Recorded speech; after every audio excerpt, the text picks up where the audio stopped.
office he occupies demands of him, or he has completely refused, Mr. Speaker, to accept the dictates of our Constitution. And when you get to that law, that place, Mr. Speaker, where there is conflict between man and our Constitution, then man must give way for our Constitution to thrive. That is a demand of a public office. Mr. Speaker, I know this is not an easy exercise. I have agonized and sat there wondering whether there could be other ways we could resolve this issue. And I know for a fact that there have been attempts, Mr. Speaker, not just this time, but previously. I know for a fact, Mr. Speaker, that there have been occasions where either religious leaders, friends, people from business circles, Mr. Speaker, have attempted actually to mediate through some of these conflicts. But unfortunately, Mr. Speaker, instead of getting better, things have gotten worse. What is the essence of this session that we are having? Mr. Speaker, after listening through an impeachment process, the Senate sits as a jury to make a decision whether to find guilty or acquit. But like has been observed many times, and I have reminded this House on all the occasions when I have moved impeachment motions the last few years, Mr. Speaker, is an impeachment is political and legal conjoined together. It's about political accountability. It's about legal consequences of our actions as well, Mr. Speaker. There are political challenges, Mr. Speaker, that must be addressed. There are legal issues that have been raised as well, Mr. Speaker, which I want to believe when my colleague senators get the chance to address this House and convince each other. Perhaps people are watching and wondering, what is it that senators are doing at this hour? I believe that all the 67 of us that are here have had occasion to peruse through the evidence, listen, and this is a chance to share your thoughts about what you think and what is the proposed solution. I'm not sure, Mr. Speaker, whether my colleague senators will find the Deputy President guilty on all the 11 charges, or one, or two, legally speaker, or none. Mr. Speaker, I'm being quickly reminded by my colleague here that is possible. And that is fine, because it is based on what you had, what your mind is convinced about these particular charges that have been drawn, and what you think is best for this country, Mr. Speaker.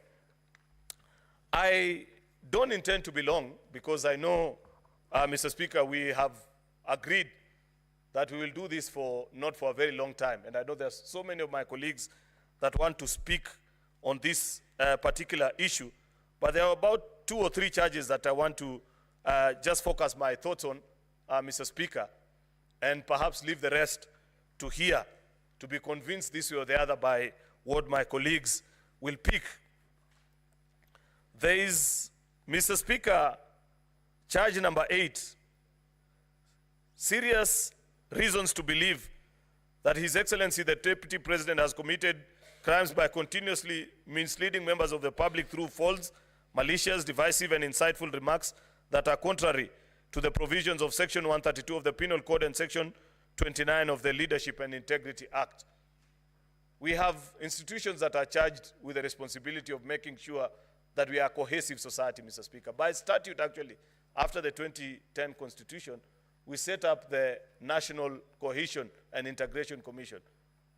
And it was our sincere hope, Mr. Speaker, that that commission perhaps will help us, especially we that are leaders, learn better from our utterances and do things, say things that leave the rest of Kenyans feeling that they are proud patriots, that the things that we do make them feel at home in this republic. It's unfortunate, Mr. Speaker, that despite this commission, for example, being funded by taxpayers, I have not seen them live up to the expectation, and perhaps part of the challenges that will emerge even after this impeachment process, Mr. Speaker, is to audit how some of these institutions continue to draw from the exchequer, yet not live up to their mandate. In fact, Mr. Speaker, I saw them issue the other day, I think, a statement saying, oh, if you carry out this impeachment process, it will divide the country. I want to tell that Reverend Kobe, I think his name is chairman, you better resign. I have never seen a public officer that is as disgraced as that gentleman. Why do I say so, Mr. Speaker? I remember in our days, last time, Mr. Speaker, this is the same institution that was so vigilant that would ban us even from coining phrases like hatupangwingwi and say that those phrases are divisive to the country. But I've seen for the last 2 years, Mr. Speaker, these narratives and clips that we are being shown, being whipped and hurting Kenyans on a daily basis, and have kept quiet about it. But finally, when the National Assembly has moved to say that we must put a stop to this, they finally show up on stage and say, oh, this will divide Kenyans. Mr. Speaker, surely, don't Kenyans deserve better from their public institutions, Mr. Speaker? I hope, Mr. Speaker, that at the end, by the end of this particular exercise, all the commissioners of that particular institution, Mr. Speaker, will find it fit to resign so that we can have Kenyans who understand how we can build a more cohesive society than those that are gatekeepers of those that push divisive narratives, Mr. Speaker. Mr. Speaker, we have been invited as well and have been challenged that on charge 10, that there is gross misconduct by openly or publicly insubordinating the president, who is the head of state and government. And I listened to one of the lawyers urge us and say, where is the complaint from the president? Surely, does the president need to complain to you, Senator Onyonka, to notice that there is a dysfunction in that particular office? That if there is a lack of symphony in action, in word, in deed, Madam Speaker, between the president and the deputy, and there is a continuous spat, such as what has been witnessed the other day, then constitutional consequences might follow, so that you clean up and have an institution that works for the greater interest of all the people of the Republic, Mr. Speaker. Finally, Mr. Speaker, I know not everybody agrees with those of us that hold the view that the Senate has been sufficiently convinced by these charges, either one of them, all of them, or none that I say. But what I find difficult, Mr. Speaker, is to accept the proposal by those that want to reduce this House and claim that Parliament is a gathering of just a few people. And I have watched many people say that, pundits on the television, including none other than the Deputy President himself, who on many occasions, including last weekend in Embu, has said that his only faith is in the courts of the Republic of Kenya and nothing about this particular House. Mr. Speaker, perhaps it will be important for somebody to remind him, what is the history of Parliament? Parliament is a gathering of all Kenyans. I have said many times, Mr. Speaker, that because it is not possible for all the 50 million Kenyans to meet at one place and agree on issues, Mr. Speaker, they agreed to do so through their representatives, Article 2 of our Constitution, Mr. Speaker. And therefore, a gathering of a House of Parliament, Mr. Speaker, cannot simply be wished away by being described that a few members either overturning or undermining the will of the people of Kenya. I believe Kenyans speak directly through the election or indirectly through their elected representatives, who are the people in the National Assembly, in the Senate, in our county assembly. And therefore, Mr. Speaker, when institutions of accountability are dispensing their constitutional mandate, such as what we are doing today, Mr. Speaker, if you respect our Constitution, then respect the outcome and the processes that have been initiated and concluded in Houses of Parliament, Mr. Speaker, just as you do with courts of law. And I appreciate, Mr. Speaker, that on many accounts, I know this process has attracted close to 30 petitions in our courts of law. And I agree with the learned judges that have, Mr. Speaker, made a determination that you allow Parliament to conclude on its processes such that anybody who's not satisfied with the outcome, Mr. Speaker, can exercise their right to appeal. And therefore, Mr. Speaker, in the interest of time and knowing that many of my colleagues want to speak to this particular issue, I want to conclude it at that and request that the Senate Minority Leader, retired Justice Stewart Mazzaya, the Senator for Kilifi, does go ahead and second this motion. I thank you, Mr. Speaker.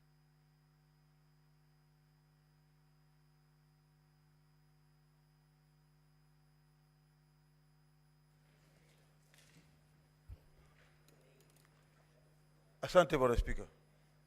Bwana Spika, kwanza nataka kuunga mkono hii hoja ambayo inahusikana na ile kesi ambayo iko hapa ya kuweza kumngatua kwenye mamlaka naibu wa rais. Bwana Spika, katika kanuni zetu za kudumu kipengele cha 145 kinasimulia ama kinaongea juu ya vile rais ama naibu wa rais anaweza kuondolewa katika mamlaka. Bwana Spika, kitu cha kwanza ni kwamba katika mashtaka haya yote yaliyoko mbele yetu, ukosefu wa nidhamu au heshima kwa Wakenya. Bwana Spika, ni jambo la kusikitisha kuona ya kwamba mtu kama naibu wa rais anaweza kusema Kenya ni kampuni, na kwamba Kenya pia vile vile iko na zile wanaita nafikiri zabuni amani shares, na kwamba ikiwa wewe hukuweza kufanya kitendo kama hicho alichokuwa wakitaka wao cha kupiga kura, basi wewe utangojea sana ili uweze kupata maendeleo. Bwana Spika, tukiangalia zaidi tunaona ya kwamba mtu akiwa naibu wa rais, yeye anakuwa kiungo muhimu sana cha kuweza kuunganisha taifa. Sasa wewe ukiwa kama naibu wa rais na umechaguliwa, kazi yako wewe, waliokupigia kura, ambao hawakukupigia kura, wewe maendeleo ni lazima yafike kwenye mashinani ya kote nchini. Na wewe ni ndugu, ni baba, ni babu, ni mzee wa nchi hii. Kila mahali unapokwenda unatakana kuheshimika katika nchi yetu. Lakini jambo la kusikitisha ni kwamba, na sio mara moja, sio mara mbili, pengine ambapo pengine ulimi uliteleza, lakini ilikuwa ni kila siku mahali popote anapokwenda katika hii miaka miwili ambayo tumekuwa nayo katika uongozi wa Kenya Kwanza. Yeye akiwa kama naibu wa rais amekuwa anahubiri. Hata amekwenda maeneo ya ndugu yangu, na mimi namjua huyu ni Mkenya kabisa, ndugu yangu Cherargei, akatamka tena maneno kama hayo mwisho. Na sisi tunasema kwamba maneno ya kuweza kutenganisha Wakenya ama kuwapatia kwamba sisi tumepata, kwa hiyo kule wale wengine watabaki. Nchi ya Kenya ni nchi moja, na kama kulipa ushuru, kila mtu analipa ushuru. Pia sisi kama watu tunaotoka pande za Pwani, pande za Kisumu, pande za Western, pande za kila mahali katika Kenya, watu wote wanalipa ushuru. Kwa hiyo nafikiri kwa maoni yangu ni jambo la kusikitisha kuona ya kwamba naibu wa rais anaweza kutamka vile aliweza kutamka ya kwamba Kenya ni kampuni na lazima uwe na zabuni ya kutosha ili uweze kupata maendeleo. Bwana Spika, vile vile mimi nitaongea kwa upande ule ninaotoka wa Kilifi, mahali panaitwa Vipingo, mahali ambapo yeye ana hoteli ya familia. Maana hoteli ilikuwa ya ndugu yake, lakini hatimaye yeye akaweza kuichukua ile hoteli. Sitaenda kwa upande ule wa mwingine wa kwamba pengine ilikuwa ya nani, lakini ilikuwa ya hiyo familia. Kitu cha kusikitisha ni kimoja tu. Katika maendeleo yale ambayo tunahitaji sana ndani ya Kilifi ni barabara. Na mojawapo ambao sisi tulikuwa tunalalamika zaidi upande ule ni kwamba barabara iligeuzwa na ikatoka barabara ya kutoka Mombasa mpaka Malindi, katikati kageuzwa na ikaenda ndani mpaka kwa hoteli ile inaitwa Vipingo Resort Limited or something like that, ikaenda mpaka kule. Hiyo ni mali ambayo ingekuwa ilifaidisha zaidi watu wa Kilifi, hususan kwenye wakulima na wafanya biashara na wananchi kama kawaida kupata maendeleo ya kuona barabara hizo. Lakini yeye akaigeuza na ikaenda kwake. Mimi mwenyewe nilipata nafasi ya kwenda huko, Bwana Spika. Bwana Spika, utaona kwamba barabara inahepa Mikanju, inahepa mpaka Miembe ikienda kwenye hiyo hoteli. ambapo sio jinsia ya vile barabara huwa zinatengenezwa. Bwana Spika, hapo tukaona kwamba ni kiukaji wa nidhamu. Bwana Spika, vile vile ningependa kusema kwamba si sote ni watu ambao tunaamini kwamba kunaye Mungu, na ukimkosea Mungu yeye mwenyewe huwa anajua kuna wakati fulani atakuja kukuadhibu. Bwana Spika, tumeona ya kwamba wale ambao walikuwa wamekosewa hivi sasa kuna malipo ambayo yanaendelea. Bwana Spika, tukiangalia haya malipo ni kwamba imetokea kwamba zile mali zote, watoto wote wale wa yule ndugu yake mkubwa aliyefariki. Jambo la kusikitisha kuona ya kwamba mimi ama ndugu yangu yoyote hapa ndani ya Senate hatuombi, lakini ukifa kama mali yako haitakwenda kwa watoto wako, inaenda kwa ndugu yako na bibi yake na watoto wake. Tunaona hiyo pia ni ukosefu wa kuona nidhamu ndani ya familia, ambao wewe kama kiongozi wa familia unatakana uilinde na uitunze. Naona kwamba wameweza kupata maendeleo. Bwana Spika, ya mwisho ambao nataka kusema kwa hivi sasa ni kwamba wajane wanapolia Mwenyezi Mungu hujibu, na nafikiria wakati wa kujibu sasa umefika. Kwa hiyo asiweze kulaumu mtu yote. Hapa ndani ya hili bunge tumeangalia, hakuna kwa upendeleo upande huu ama upande huu. Tunasema ya kwamba haki itendeke. Mwisho nataka kusema ya kwamba pia kuna ile ya kwamba ikiwa tuko katika timu kama wewe uko katika cabinet, vile vile Bwana Spika, tunaona ya kwamba katika yeye akiwa kama mmoja wapo wale watu ambao wanaketi katika kamati ile ya kuangalia katika nchi ya ujasusi, yale NIS, alitamka mambo ambayo yalikuwa hayafai ya kuweza kulaumu kiongozi wa ujasusi, ambapo haikuwa na maana yoyote. Kama kulikuwa kuna nia ya kusema kitendo kama hicho, angekuwa alimuita kamishna yule wa polisi IG, njoo hapa, na akamuita yule mkuu wa ujasusi, njoo hapa, na akaketisha pamoja. Je, wewe mkuu wa ujasusi uliweza kupeleka ripoti yako kwa mkuu wa polisi? Ama akaulizwa yule akajibu akasema amepata ama hakupata?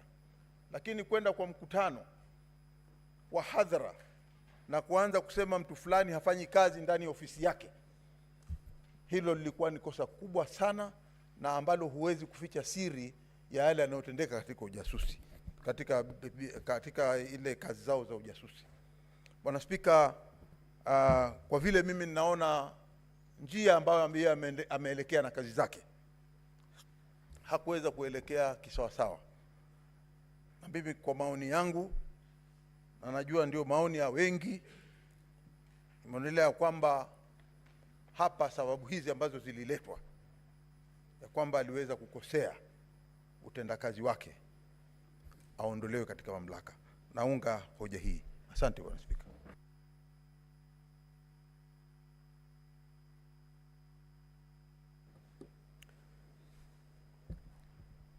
Honorable Senators, I now propose the question. That aware that the National Assembly on the 8th of October 2024 resolved with the support of 282 members, being at least 2/3 of all members of the National Assembly, that pursuant to the provisions of Article 145(2), as read with Article 151(b) and 2 of the Constitution, and Standing Order 65(2) of the National Assembly Standing Orders, His Excellency Rigathi Gachagua, EGH, Deputy President of the Republic of Kenya, be removed from office by impeachment on the grounds specified in the special motion. Whereas by a letter reference NA/DL/TBO/MTS/2024 into brackets 25, dated the 8th of October 2024, and received in the office of the Speaker of the Senate on the 9th of October 2024, and the Speaker of the National Assembly informed the Speaker of the Senate of the approval of the special motion by the National Assembly, and further forwarded to the Speaker of the Senate documents in evidence of the proceedings of the National Assembly. Further, whereas pursuant to Article 145, as read with Article 151B and 2 of the Constitution, and Standing Orders 78 and 79 of the Senate Standing Orders, the Senate had the National Assembly on the grounds for the proposed removal from office by impeachment of His Excellency Rigathi Gachagua, EGH, Deputy President of the Republic of Kenya. And further, whereas pursuant to Article 145, as read with Article 151B and 2 of the Constitution, and Standing Orders 78 and 79 of the Senate Standing Orders, the Senate also had His Excellency Rigathi Gachagua, EGH, Deputy President of the Republic of Kenya, on the grounds of his proposed removal from office by impeachment on the Deputy President of the Republic of Kenya. Now, therefore, pursuant to Article 145, as read with Article 151B and 2 of the Constitution, and Standing Orders 78 and 79 of the Senate Standing Orders, the Senate resolves to remove from office by impeachment His Excellency Rigathi Gachagua, EGH, Deputy President of the Republic of Kenya, on the following grounds. 1. Gross violation of Articles 10, 2A, B, and C, 27.4, 731A, and 2B, 751C, and 129.2 of the Constitution, and Article 147.1 as read together with Article 131, 2C, and D of the Constitution.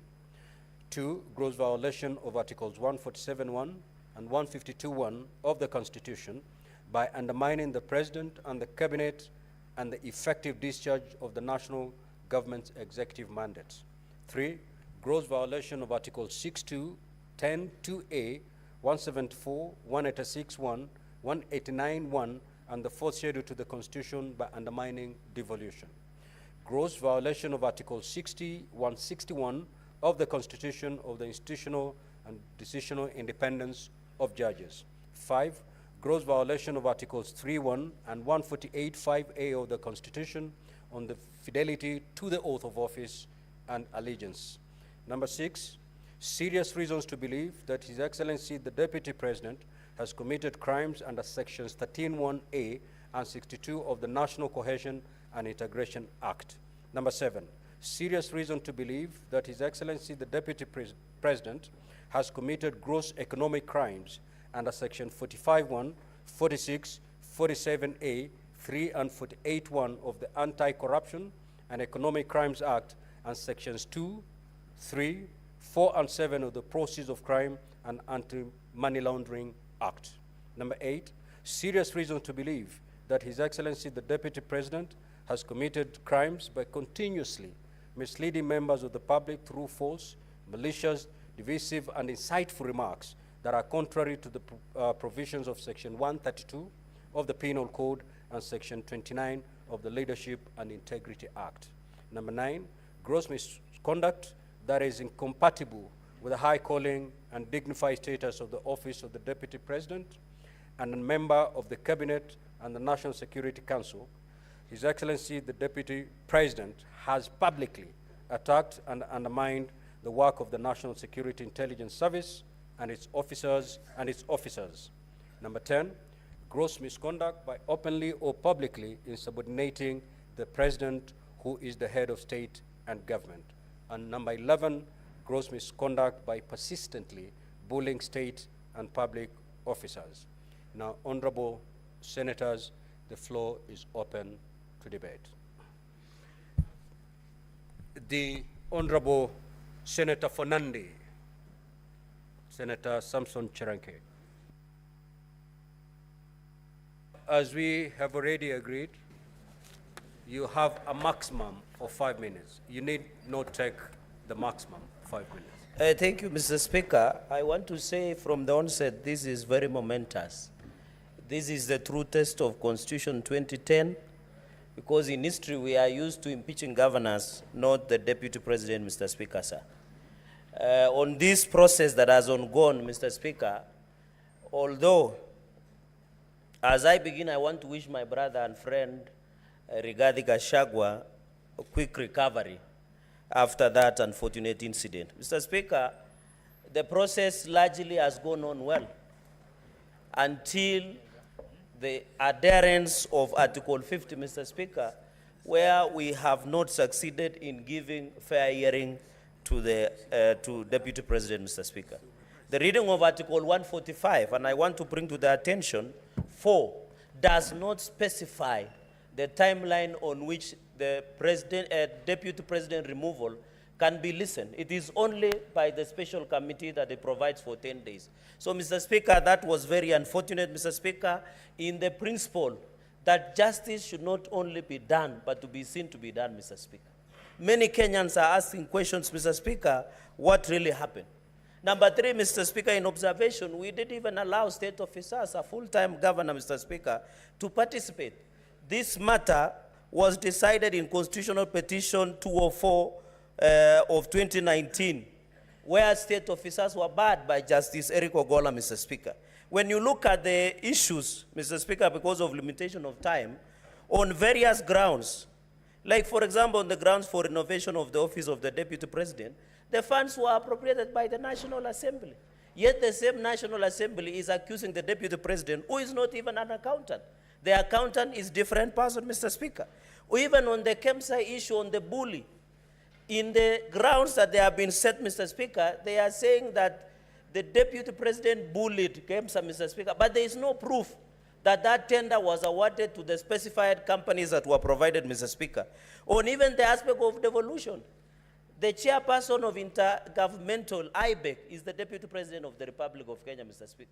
It is unfortunate that we are coming to circumvent the same law and accuse the Deputy President of undermining devolution, Mr. Speaker. Even on Kambini Vipingo road, Mr. Speaker, no one adduced the evidence that this road is either public or private, Mr. Speaker. Mr. Speaker, on the aspect, even on unexplained wealth, Mr. Speaker, you saw the mover did not give us a wealth declaration form from EACC to show us unexplained wealth of Deputy President, 5.2 billion, Mr. Speaker. So, Mr. Speaker, the grounds that have been adduced before the House stands on the quicksand, Mr. Speaker. And if you realize, on the 11 grounds, the mover was on a fishing expedition, Mr. Speaker. And therefore, I don't know, because they say, Mr. Speaker, even when you read, I know impeachment proceedings either political, because it is impeachable, because they are neither high crimes, criminal, but based on the test of probabilities, Mr. Speaker. Mr. Speaker, and therefore, even when you look at many other aspects, Mr. Speaker, I want to challenge members, even as we go and vote, Mr. Speaker. If you see, as Francis Mboga, the play that was written in 1976, Mr. Speaker, they say, Mr. Speaker, if the madness of the nation disturbs a solitary mind, Mr. Speaker, it is not enough to say that man is mad, Mr. Speaker. Where we are at crossroads as a country, Mr. Speaker, whatever the outcome today, this country must move on, Mr. Speaker. We must proceed, Mr. Speaker. I know after today, the decision that we'll make today is not about the Deputy President. It's about the justice to Deputy President, justice to the people of Kenya, justice to each and every Kenyan who voted for the Deputy President, Mr. Speaker. And I want to finish by reading the book of Zechariah, chapter 8, verse 16, Mr. Speaker. I am preaching today, Mr. Speaker. And may it get to the souls, Mr. Speaker. Amen. Zechariah, Mr. Speaker, 8, verses 16. And even Glenn Washington, Mr. Speaker, and Morgan Heritage in Reggae, they say a man is not guilty until it is accused of being. Mr. Speaker, in Zechariah 8, verse 16, these are things that you are to do. Speak truth to each other and render true and sound judgment in courts. Senate, my colleagues, by the time you cast your vote, think about it. It is not about Rigathi. It is not about anybody else. It's about the Republic of Kenya, our children, our nation, Mr. Speaker. I finish by saying,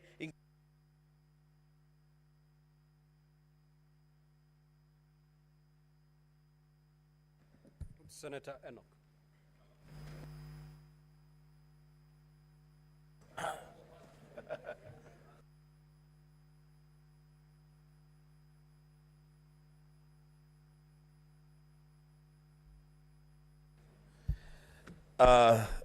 Thank you, Mr. Speaker. Mr. Speaker, there is a reason why my colleagues call me bishop, others call me pastor. Mr. Speaker, the book of Deuteronomy, chapter 19, from verse 18 to 19. It says that the judges shall inquire diligently, and if the witness is a false witness and has accused his brother falsely, then you, the judges, shall do to him as he had meant to do to his brother. So you shall purge the evil from your midst. Mr. Speaker, I did not know that I would be a senator in Kenya at such a time as this, being called upon to judge between the National Assembly and the Deputy President of the Republic of Kenya through a motion brought here in Mutuse. But Mr. Speaker, here we are, and where duty calls, I will answer the call with courage and guided by a deep desire for that which is good for our nation.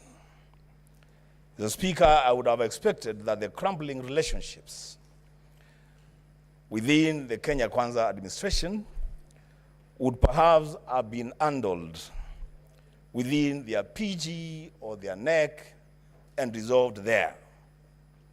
But because they have chosen this path, Mr. Speaker, they have made their bed, they must lie on it. Mr. Speaker, the mover of the impeachment motion must have a very dim view of the Senate of the Republic of Kenya. He comes to us with innuendos, falsehoods, sensational statements, and dropping of numbers without a shred of evidence. The Speaker, he begins his own illustration by saying sometimes in 2023. He goes on, the Speaker,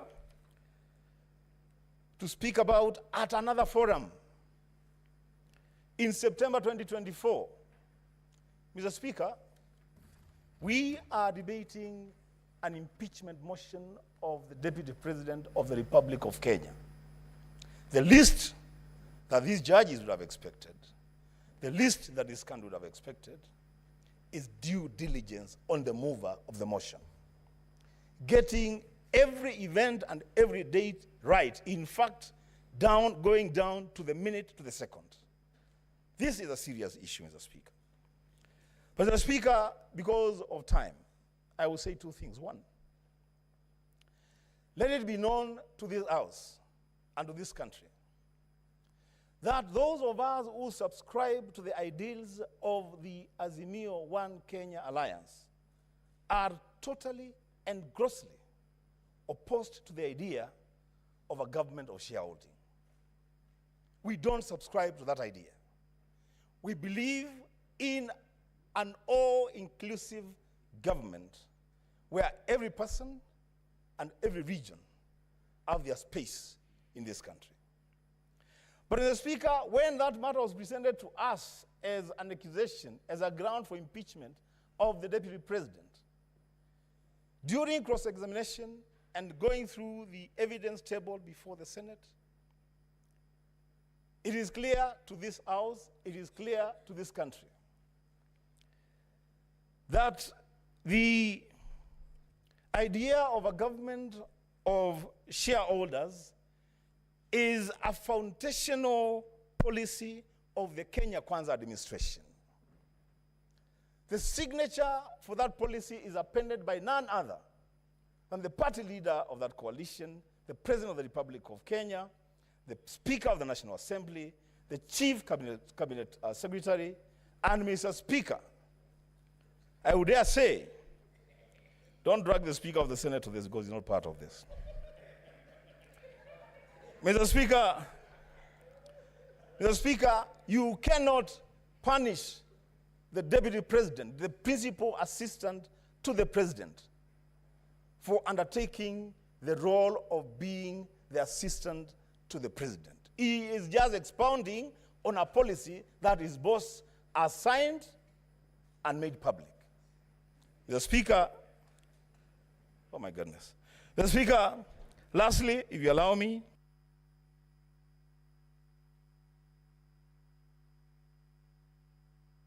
Senator Methu.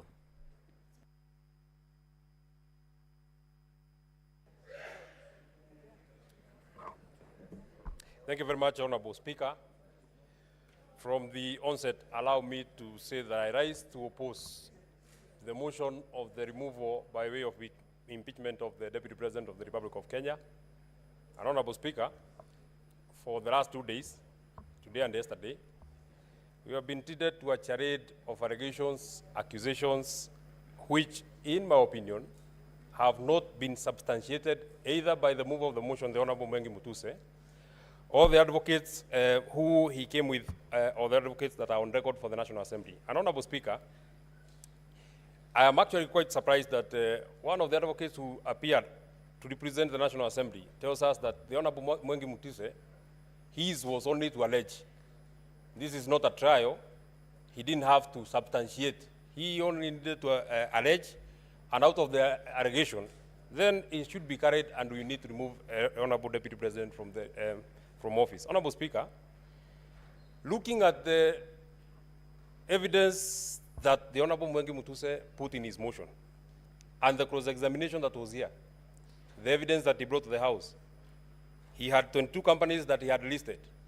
And when questions were running to him, what problem do you have with the company number one? I don't have a problem with it. Maybe you will have a problem in future. But the Deputy President must be removed from office. What do you have what problem do you have with company number two? I don't have a problem with it, but it might have a problem in future, and the Deputy President must be removed from office. And he kept telling us, I don't have a problem with the next one, the next one, the next one, the next one, but the Deputy President has to be removed from office. Honorable Speaker, I posed a question to the Honorable Mwengi Mutuse. He alleged that the Deputy President has a dairy farm in Nyandarua County. The fairest thing, or the least that anybody would do to such an accusation, you need to tell us where in Nyandarua is this land, at least remotely tell us what is the title number, so that even if, as the area senator, if I want to verify that indeed the Deputy President has a dairy farm in Nyandarua, there is something that I can look at.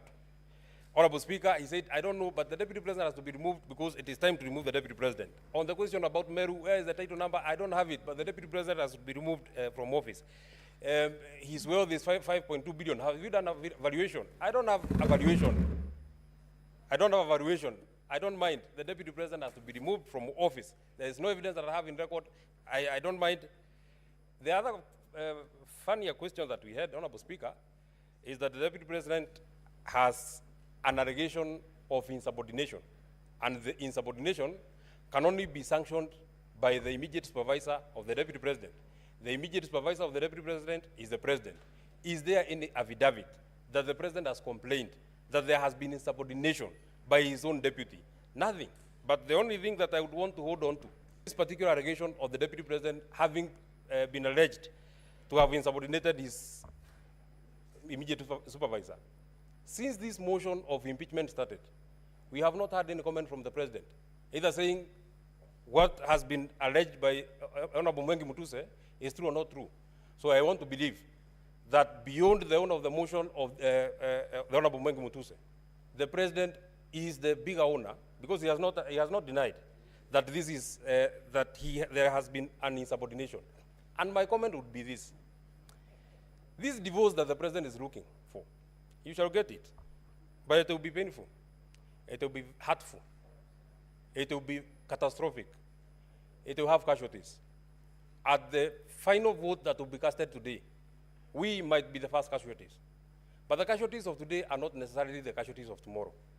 And out of the vote that shall be taken, I'm speaking to our partners in the coalition and the other people who are here from ODM and the other parties. This vote that you shall take today, it is not in vain that the senator for Nyandarua, it is not in vain that the senator for Kiambu, it is not in vain that the senator for Muranga, it is not in vain that the senator for Laikipia, it is not in vain that the senator for Kirinyaga, with strict instructions from the people who elected this government, have told them to come and oppose the motion that is on this floor of the House. Honorable Speaker, I'm being disrupted. The point that I wanted to make is, it is not in vain that we have been instructed not to sanction this divorce. But if it comes, we shall take it in our strides. I want to tell the people who are here, the vote that we shall cast here, we shall not put it in our minds. We shall put it in our hearts. The people of the region that I have mentioned are at their lowest. We are calling on the senators who are here. It is time to stand with us. Finally, this motion had to be processed in a haste. We had to try a man in hospital because the only crime that Rigathi Gachagua has committed is a political crime. So he had to be removed out of the way, whatever it will take, whether he's in hospital, whatever it will take, he has to get out of the way. That can only happen if it has the direct sanctioning of the President of the Republic of Kenya, His Excellency William Samoei Ruto. Senator Tom Ojenda.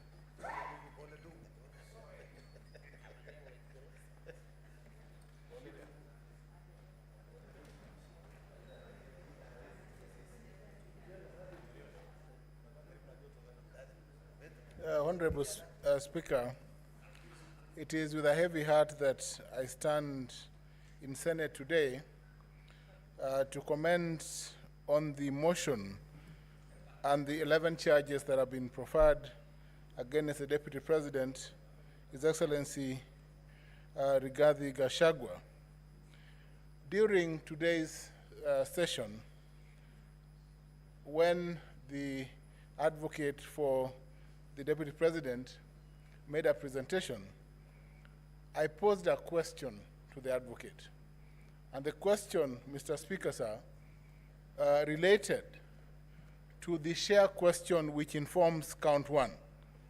Count one is on gross violation of Article 10.2, Article 73, Article 75, 129, 147, and 131 of the Constitution. Mr. Speaker, sir, it is inconceivable that certain regions of this country, in view of the Deputy President, cannot and do not form part of the so-called, Mr. Speaker, sir, the shareholders in this country. To me, Mr. Speaker, sir, the shareholding question and paradigm that the Deputy President has so eloquently, for the longest time possible, stuck to since the election, is the lowest, Mr. Speaker, sir, that he has gone. It is the lowest, Mr. Speaker, sir, because this morning, the advocate was unable to respond to the shareholding percentage for Kisumu County, Siaya County, Migori and Homa Bay counties, Mombasa County, and many other counties, including West Pokot, Trans Nzoia, Mandera, Marsabit, and Vihiga counties. Mr. Speaker, sir, the shareholding question violates expressly Article 10.2b of the Constitution. Senator Tabitha Karanja.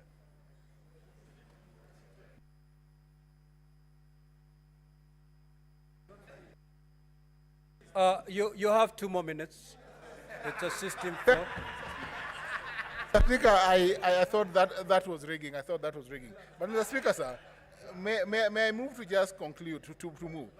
Mr. Speaker, sir, the presidency of this country, and we have moved under Articles 145 to 150 of the Constitution to impeach the Honorable Deputy President.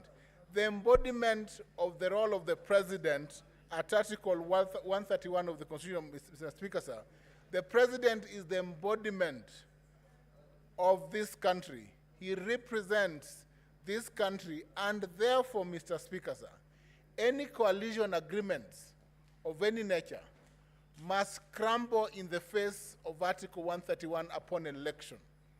The President and his deputy, who is his assistant, must, Mr. Speaker, sir, embrace the principles of inclusivity and Article 10 and be the face and represent all the people of this country.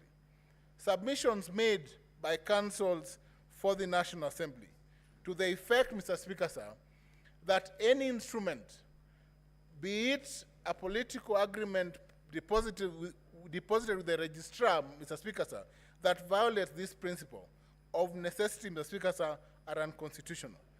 And it is in the face, Mr. Speaker, sir, of this first count that I will vote in favor of the impeachment of the Deputy President. Mr. Speaker, the other counts that are set out and that relate to violation of the principles of national cohesion, Mr. Speaker, sir, have been proven by the submissions made before this House this afternoon. Violation of Article 147 and 152 of the Constitution have been proved as set out in the charges framed by the National Assembly. Mr. Speaker, for the first time, let me say this, that this country must pull together in one direction.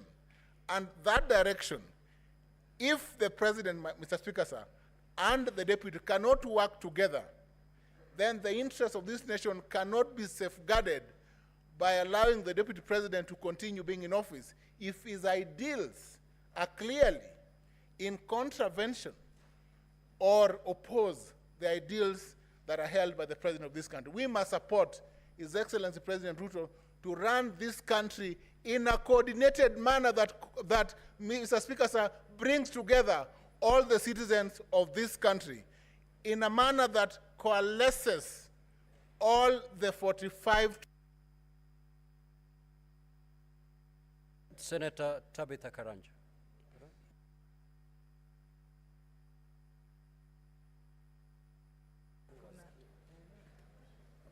Thank you, Mr. Speaker, sir, for also giving me this opportunity.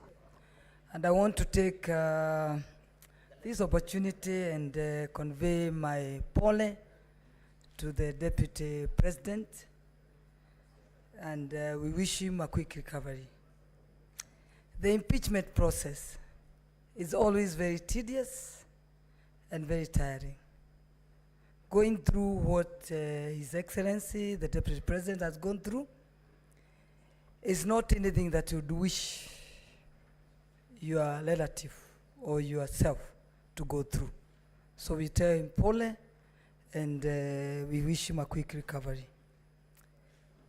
Would have wished if he was here, at least when the senators are talking, he can represent himself. But unfortunately, the procedure must go on because we are time-bound.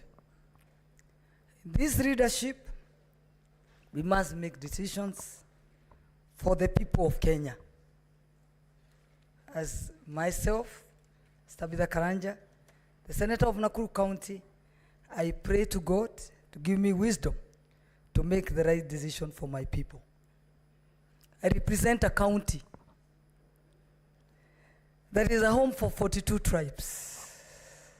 Nakuru represents Kenya. Meaning, I must make the right decision to ensure that there is peace in our county. But I want my Nakuru people to trust me, Nakuru people, the people I represent, that I will make the right decision for them. When you look at the economic front, we all know the people who lead the economy of this country. Let's say the manufacturing, the hotels, insurances, the finance institutions. Unfortunately, I also come from that world. I came from the business world. The people driving this economy, all what they want is to ensure that there's stability in this country. So that there's stability that can guarantee conducive environment for them to do business. The deputy position, the deputy president's position, or even the deputy governor's position is a position that we need to think about. If you look, it has a history that every deputy president is unlikely that they survive. But we need to have the firing and hiring to be given to the same person that hires.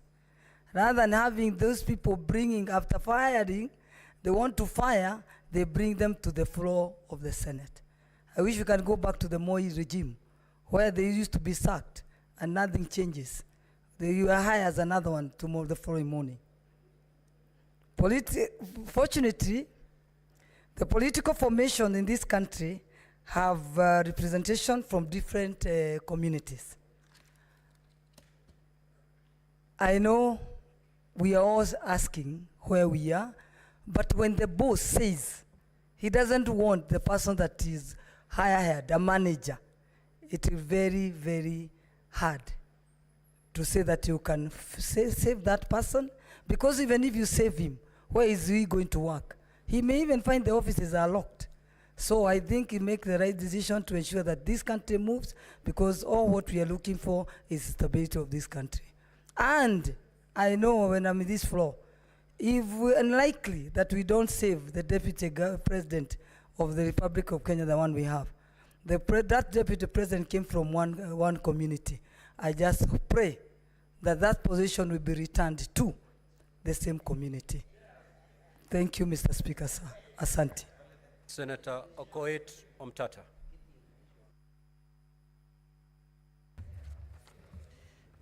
Thank you, Mr. Speaker.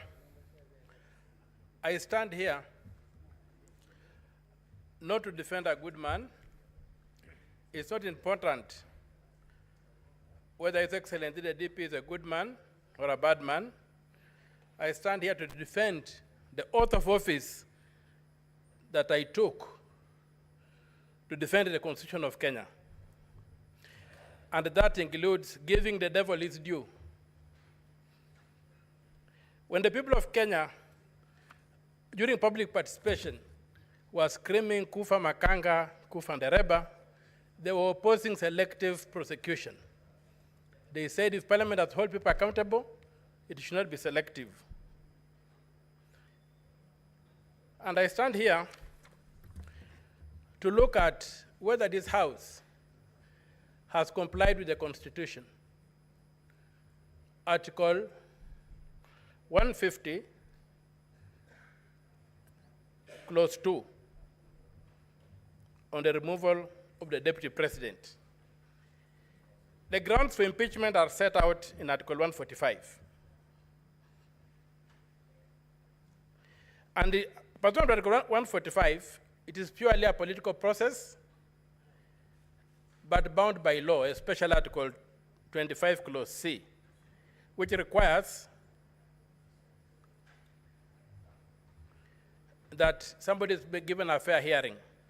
So the removal of the president by impeachment on any ground under Article 145 is a grave matter that involves overturning the sovereign will of the people as expressed in a democratic election. Even more profoundly, it means that the person so removed is prohibited for life from enjoying the rights under Article 38, Clause 3, Paragraph C, to be elected and hold office, to vie for, be elected and hold office. So the constitutional bar that must be cleared for the removal of the president from office is high. The Constitution requires that the removal must be well-founded in law, and that's why it prescribes the thresholds. And it must be objective. It is not a simple matter of numbers in the National Assembly and in the Senate. An impeachment is not a vote of no confidence. We must distinguish that. A vote of no confidence is a simple matter with no standards. It's just a political thing that you make, and somebody resigns from office, but he can come back and get to office again. This is an impeachment. So, Article 150, Clause 2 provides that to remove the deputy president, the provisions of Article 144 and 145 relating to the removal of the president, the deputy president, of the president shall apply with the necessary modifications to the removal of the deputy president. The Constitution does not anticipate a situation whereby we apply Article 145 on the removal of the deputy president without modifying it. The phrase is, shall apply with necessary modifications. What modifications has this House made, or the National Assembly made, or Parliament as a collective made to Article 145 before applying it to the Deputy President? Can we impeach the Deputy President using the standard for impeaching the President, when we know very well that the President is immune to prosecution? And therefore, the certain standards that apply to him won't apply to the Deputy President. So given that the Deputy President has not enjoyed those immunities, how are we protecting him? How are we ensuring that this process is constitutional? It's my submission there's a total failure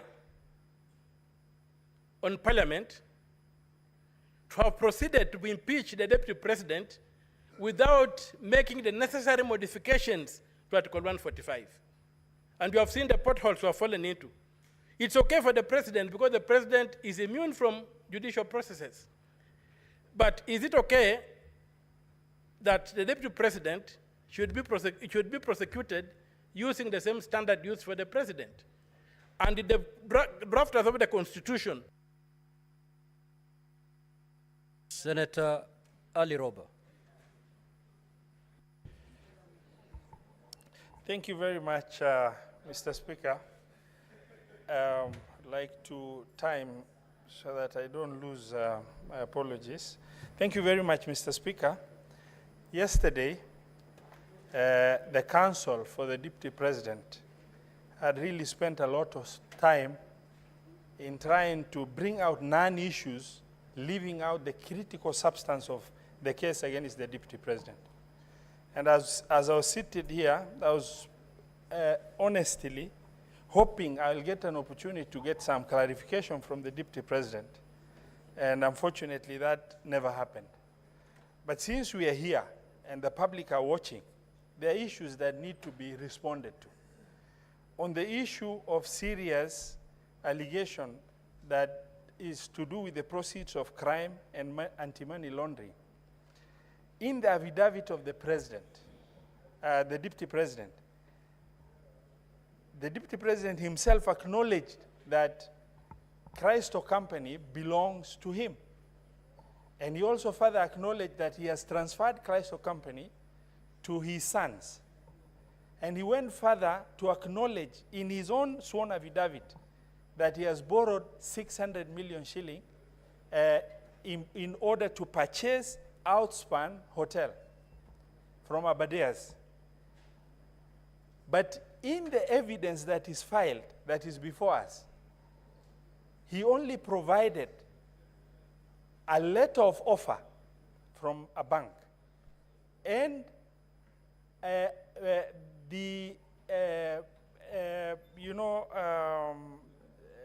resolution of the company. But he failed to provide, and all of us understand the loan process and how tedious it is. The Deputy President failed, and if you are accused and you are threatened to be removed from the office of the Deputy President, I believe that the least that was expected of the Deputy President and his legal team is to, get with clarity a closed loop by providing the evidence that is required. For example, there is no provision in that in the evidence and that is filed before us of what happened after an offer was made. Normally it is followed by an agreement, a loan agreement. That evidence of loan agreement has not been filed. It is followed by a collateral document that was used. And, the need to get the collateral document through the legal perfection in terms of valuation report of that asset itself. He has not provided the charge document that indicates that that loan has been charged. In the evidence that is filed, he has not provided evidence of the fact that there is money credited to Christo account. And he has not further provided evidence of money leaving Christo account to go to Abadeas for acquisition of Outspan. And the legal counsel expects by concentrating on non-issues with the petitioner, that these issues will be swept under the carpet. The other issue that I need to bring out, yesterday we were shown videos. The videos indicated utterances of the president in Muranga, where the president made a statement in trying to validate the statement of shareholding and the country being a company. They showed the president making a statement of nyinyi mumepata share yenu. But that was a statement of inclusivity in context, as opposed to the deputy president's statement everywhere he has gone, that is, assertive utterance of exclusivity within the population in this republic. Mr. Speaker, sir, Article 145 of the Constitution and 146, 2A indicates that should the unforeseen eventuality happen, where the president ceases to be, God forbid, the deputy president takes over to finish the term of that presidency. The question I kept on asking myself, can this deputy president, can I really call this deputy president my president in the context of this division that has been ongoing? Mr. Speaker, sir, when you are the second in command in the country and you sit,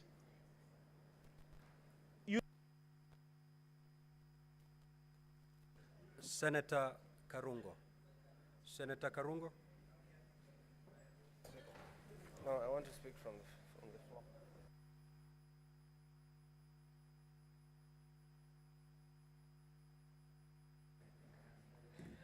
Thank you very much, Mr. Speaker, for the opportunity to oppose this motion. I stand to oppose, and I'll start from where I left by saying that children deserve the most honest and thoughtful answers.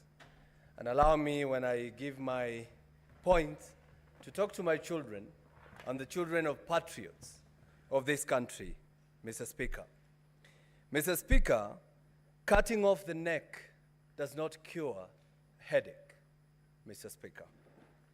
Mr. Speaker, it is one thing to condemn a healthy person and another to condemn someone who is sick or bedridden.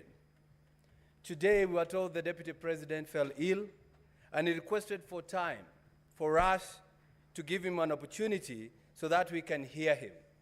But that opportunity was not granted because we're in a hurry, and yes, I think we are. I don't know to where. Mr. Speaker, this is an impeachment in absentia. And I believe, Mr. Speaker, without contradiction, that probably it is a flawed process, Mr. Speaker. And for some reason or at some point, I was not able even to know who we are impeaching. Is it the Deputy President or the Governor of Siaya, Mr. Speaker? Why am I saying that? Because our starting orders, starting order 81 and starting order 80, says when a governor should appear before us. And we saw a governor standing there, Mr. Speaker. So sometimes I was asking myself, maybe the governor impeached himself by just appearing to us, Mr. Speaker. And I want to tell you, Mr. Speaker, when you listen to Mr. Mutuse, the main witness, when we ask him questions, he was saying this is just a prima facie, prima facie, prima facie. I'm not a lawyer. I Googled, and it says, prima facie says on first sight. So we are impeaching the Deputy President on allegation of at first sight. Mr. Speaker, we don't even love at first sight nowadays. But we have made the process of impeaching a Deputy President so easy than kicking out a nagging boyfriend or a nagging girlfriend. So I stand here from Kiambu saying that, Mr. Speaker, I'm not going to impeach the Deputy President because listening to the accusation here, they are not enough. They do not meet the threshold of removing somebody from the office. You ask Mutuse here, you heard it. Mr. Mutuse, tell us. He says, I was not in an investigation journey. Mr. Mutuse, I just imagined. Mr. Mutuse, I don't know. Mr. Mutuse, I believe. Mr. Mutuse, Senate, believe me. Even if you don't believe me in one occasion or in one ground, just take the one that you love, Mr. Speaker. Mr. Speaker, it's sad that my brother, a person from my area or my region, the deputy president of this country, is being impeached. And I want to talk to the majority leader, person I really respect, and also the senator for Bomet, Mr. Sigei. When we help to save a brother, remember us when we ask you to save our brother, Mr. Speaker. Mr. Speaker, as I conclude on this issue, Mr. Speaker, he who assesses the integrity of others must exemplify an even higher standard of integrity on himself. I want to ask you members, please, as I go down to write your names or the sins on the ground, and I'm not calling myself Jesus, ask yourself, would you be the first one to throw the stone on the deputy president? And Mr. Speaker, I am going to leave this by saying I'm going to vote on all 11 counts. No, no, no, no, no. I'm going to vote no. And I'm going to leave you with one quote I've read from a member of parliament from Gatondo North, who has said, Mr. Speaker, and I read, the dog is not sick, it's just afraid, facing its last 2 hours of power forever, Mr. Speaker. Those are the MPs who kicked out the deputy president. They are now calling him a dog. Maybe even this motion, Mr. Speaker, was brought by some people who are suffering from mental issues, Mr. Speaker. I'm going to say that because how do you call a deputy president is a dog and he's not sick and he's only waiting to get out of power for 2 hours? I ask you, brothers, please do not play along the galleries. Respect the deputy president, respect the people of Murima, and I leave you with Exodus 19, verse 12, Mr. Speaker. We were told if you touch a widow, you die. It says if you touch the mountain, you die. I vote no. Senator Sifuna. Senator Edwin Sifuna. Honorable Speaker, let me join you and the others who have sent their sympathies to His Excellency Rigathi Gachagua. We wish him a quick recovery so that he can come back. Honorable Speaker, I think it is a very unfair accusation that we are impeaching somebody whilst in hospital. It has been said here, Honorable Speaker, that nobody can predict when you can be taken ill. It can happen to any one of us. And therefore, we did not plan that the Deputy President would not be here to also be able to present his case. And as Senator Roba has said, many people were in fact waiting to also get some clarifications from some of the pronouncements that have come from the Deputy President. Honorable Speaker, I want to also thank the parties that have taken time to appear before us, the case by the National Assembly, and of course the very able representation of the Deputy President. Honorable Speaker, it is clear that the case by the National Assembly is not perfect. But I have agonized over some of the issues that have been raised by the National Assembly. And Honorable Speaker, allow me to begin with ground one, where the Deputy President is accused of violation of Articles 27(4), which, Honorable Speaker, makes it unconstitutional for you to discriminate on, among other grounds, Honorable Speaker, on the grounds of belief. Secondly, Honorable Speaker, there is also an express provision under Article 73 on the same and Article 33(3)(d) that specifically deals with speech, Honorable Speaker, that constitutes advocacy for hatred on the basis of discrimination. Honorable Speaker, yesterday when I put this question to the legal team of the Deputy President, I was expecting a proper explanation, but of course, you also that they chose to throw snide remarks. Senator Gataya and Senator Tabitha. Please pause my time. When Senator Tabitha, you're speaking, Pause the my time, senators please. give you a pin drop silence. The same must be extended to the senator for Nairobi City. Sit down, Senator Mofire. Proceed. So, Honorable Chair, Honorable Speaker, yesterday when I put this question seeking clarification to the defense team, they chose instead to make snide remarks about appointments that have been made recently of members of my party, ODM. Honorable Speaker, I have agonized about some of the things that the Deputy President has said. In fact, in my entire time as an elected leader, I've met the Deputy President only once and this is the second occasion when he was in the House. And both of them, honestly, were very sad events. The first one was a funeral, and these proceedings can also be likened to a political death if the House decides to impeach him. But Honorable Speaker, on that occasion, I did tell him to his face my position on some of the utterances that have come from him, that in fact, I strongly objected to those pronouncements. His legal team sought to hide behind these coalition agreements. I have agonized over what to do with an agreement, Honorable Speaker, that ousts the mandate of constitutional bodies. For instance, Honorable Speaker, you are told that in the agreement, positions that essentially are supposed to be available to all Kenyans through advertisement by the Public Service Commission, like permanent secretaries, have already been dished out. So what am I supposed to do with a contract that ousts the mandate of the PSC, a constitutional body? What am I supposed to do with a contract that ousts the mandate of this House, Honorable Speaker? For instance, to vote for the person who sits in the chair that you sit in. And if memory serves me right, Honorable Speaker, members who are not signatories to the coalition agreement of Kenya Kwanza, in fact, participated in voting for you to become the Speaker. And many of them were members of my political party, ODM, although, of course, I was not one of them. Honorable Speaker, there is a position in law about what to do with illegal and unconscionable contracts. I feel that the Deputy President wasted an opportunity to give clarification on his pronouncements that, Honorable Speaker, he chooses to hide behind a contract that I consider unconstitutional is something that I have agonized over.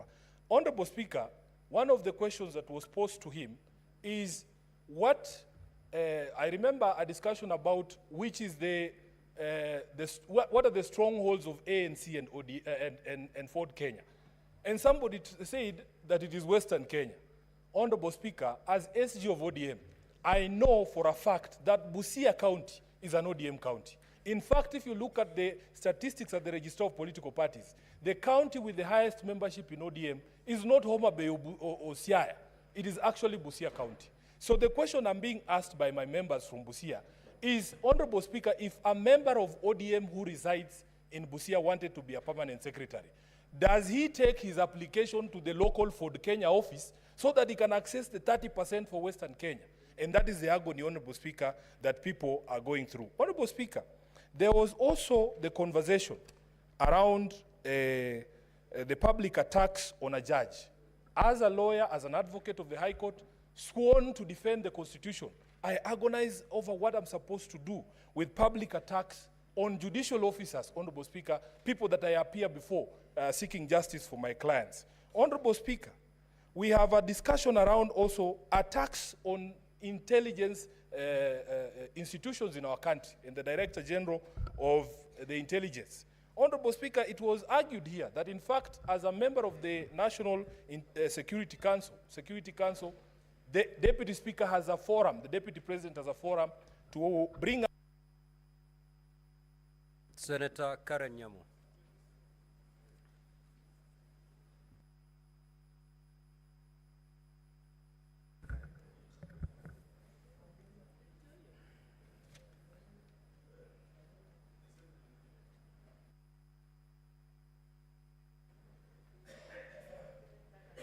Thank you, Mr. Speaker. I can assure you, Mr. Speaker, none of us is enjoying these proceedings of an impeachment motion against the Deputy President, and particularly those of us from the government side, the Kenya Kwanza coalition.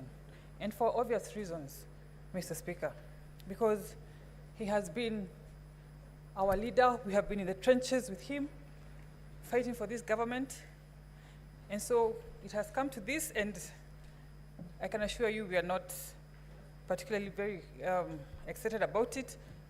I personally have interacted with him on numerous occasions. If you look in the internet, Mr. Speaker, you will see photos of me dancing with the Deputy President, Mr. Speaker. I have followed these proceedings very keenly. All the 11 counts, one that the gross violations of the Constitution, Article 10(2), the one that talks about the conduct of public officials, including the Deputy President. the one that talks about him being a principal assistant of the president and an extension of the presidency, Article 147, that talks about his insubordination, and one that Sifuna has talked about, Article 160, that deals with undermining public institutions, and particularly the judges, Mr. Speaker. I have been born and grown up in Nairobi County, in Eastlands particularly. And where I come from, when we grow up, we are not even aware of each other's tribe. Our neighbor could be from any other tribe. And so when I hear the Deputy President talking and allocating shares to citizens, I am aware that he's excluding more than half the population of Nairobians from service delivery, the same people that me and Sifuna are always here fighting for, every day, for allocations and for services, Mr. Speaker. And as if that was not enough, he was in the CBD the other day, addressing Nairobians in the Kikuyu language, assuming that all Marikiti traders are Kikuyus. Mr. Speaker, nothing can be further from the truth. And sowing seeds of tribalism in Nairobi is very, very dangerous. If you have seen the slum setup, where people live together, all tribes together, I do not want to imagine if you sensitize these people and make them aware of their tribes and their lack of shares in their own country, Mr. Speaker. And finally, in future, I want to call upon presidential candidates to make it a very critical attribute of their running mates, to have political maturity and to have a national outlook, Mr. Speaker. Because to some extent, we want to put some blame on the president, because we are wondering what he looked at when he picked his running mates. Thank you, Mr. Speaker. Senator Kajwang.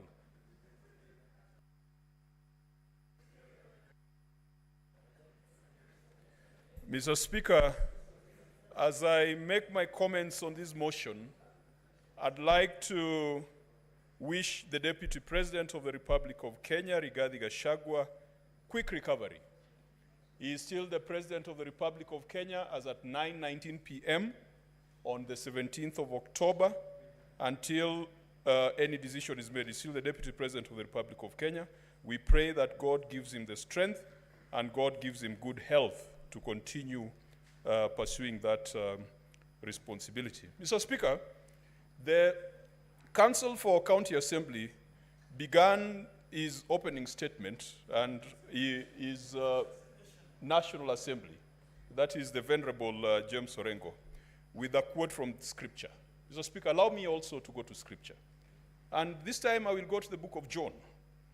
In the book of John, chapter 8, we get the story of the adulterous woman. Mr. Speaker, Jesus Christ is teaching his disciples at the temple early in the morning, and the scribes and the Pharisees early in the morning drag a woman to his presence and say that this woman has been caught in the act of adultery. The Bible says that she has been caught, and I quote, in the very act of adultery. Mr. Speaker, what surprises me in this passage is that the woman who was caught in the very act of adultery has been produced, but the man who contributed to the adultery was not brought before Jesus Christ in the temple. Mr. Speaker, we have a man who has been brought before us for impeachment. We have been told that he's been a political adulterer. We have been told that he has grossly violated the Constitution and the laws of the Republic of Kenya. Mr. Speaker, adultery takes two. It takes two to tango.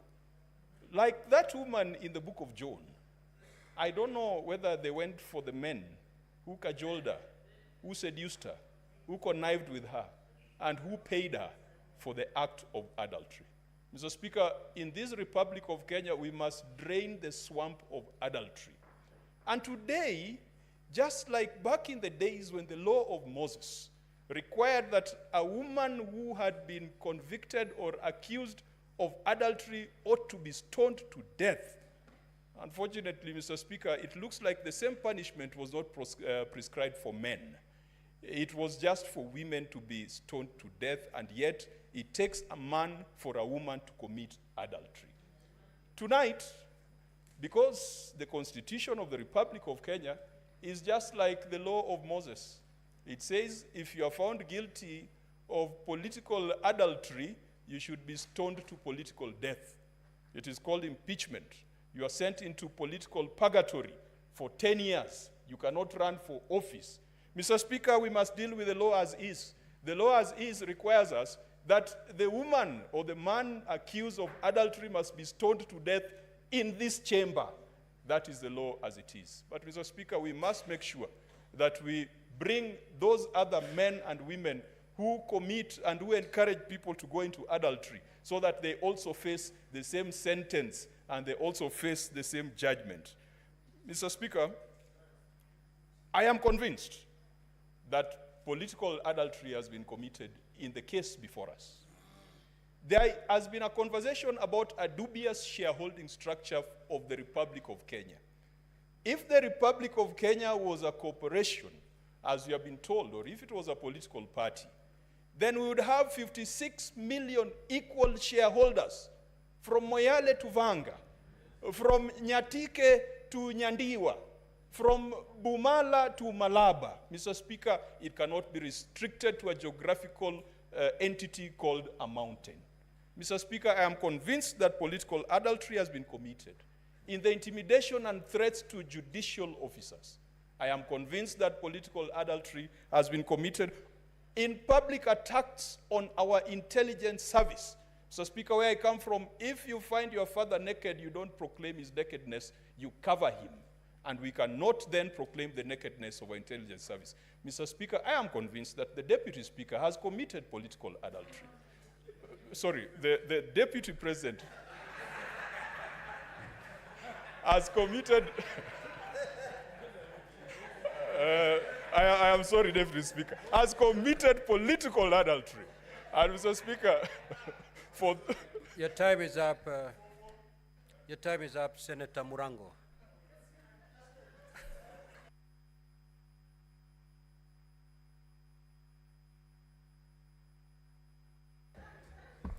Asante sana mstahiki Spika. Kwanza ningetaka kumwombea afueni haraka naibu wa rais. Alafu niseme hivi. Mstahiki Spika, fisi anapotaka kula mtoto mwanawe husema kwamba ananuka kama mbuzi. Mstahiki Spika, mashtaka iliyo mbele yetu leo ni dhahiri shahiri ya kwamba ni fisi anayetaka kula mwanawe. Mstahiki Spika, wakati Mheshimiwa Karungu Wadhangu alikuwa anaongea hapa leo na kuambia ombe msamaha, alikuwa amemwambia naibu mkurugenzi mkuu wa idara ya jinai kwamba anapojibu ajibu na wanao. Mstahiki Spika, mashtaka ambayo imekuwa hapa, kampuni zote zimekuwa hapa, zilikuwa nyingi, zilikuwa za watoto wake Rigathi Gachagua.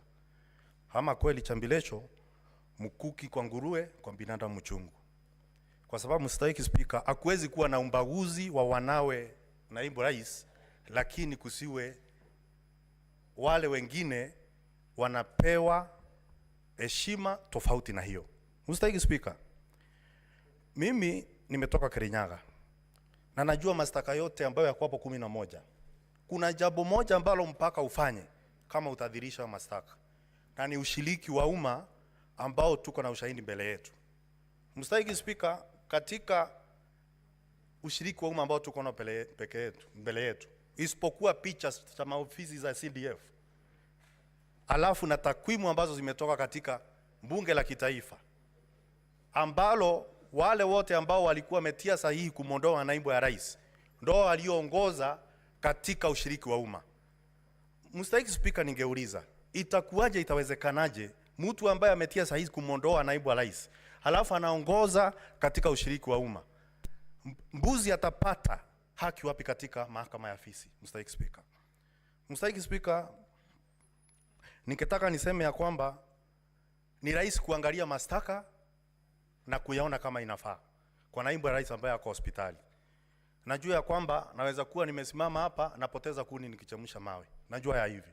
Lakini fisi alisema siku moja, hata aliambia mawe siku moja. Hata kama hujaongea umesikia chenye nimesema. Mstahiki Spika,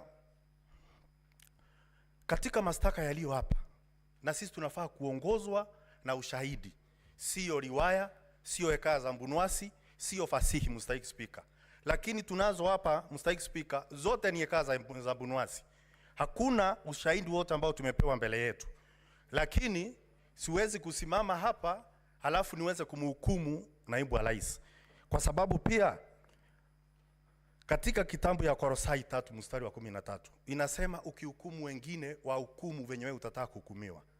Sasa Mstahiki Spika, itakuanje kwamba walioorodhesha mashtaka yaliyo hapa na kosa kuleta ushahidi tunafaa tuamini leo? Ni chuki ama ni uchungu gani ambao wako nao na naibu wa rais? Mstahiki Spika, unajua akuchukiae huwa anakuambia unamtifuria vumbi hata wakati unaogelea.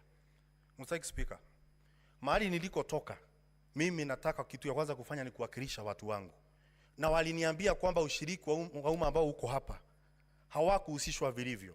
Kwa sababu walioenda kule mashinani kufanya ushiriki wa umma, walienda kufanya ushiriki wa umma wakijua matokeo yake, Mstahiki Spika.